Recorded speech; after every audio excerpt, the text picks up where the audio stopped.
Racial battle fatigue is the amount of time lost coping with racism and how our minds and bodies respond to racism we experience. So I'll give an example. First of all, racial battle fatigue is not racism. Right? Like I said, racism, happens to us, right?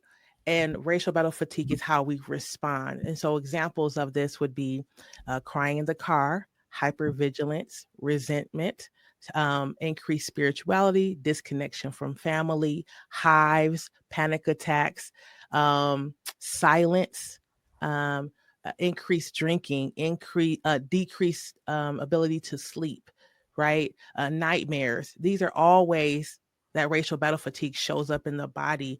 And so when we think about Black educators who, as a Black person, full stop, you're experiencing racism, right? So already, whether that should be it, you're seeing your brothers and sisters be killed on via television or on social media, whether that's your students or your children experiencing racism at their schools, you're seeing it all the time. Now in the workplace, racial battle fatigue happens when we experience racism in the workplace, whether that be through policies, for example, this DEI, removal of DEI, whether that be seeing our Black and brown boys be over disciplined, right? Overplaced in special education programming. That's, we understand racism. And so we respond to that.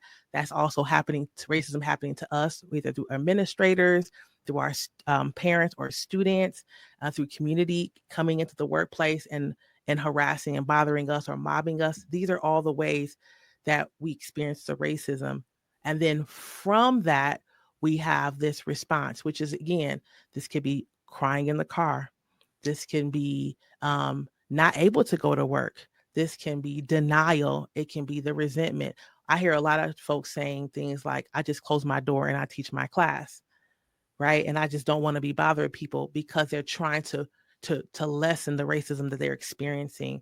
And so that is what racial battle fatigue is. It is the fatigue, that the actual fatigue that we experience from racism.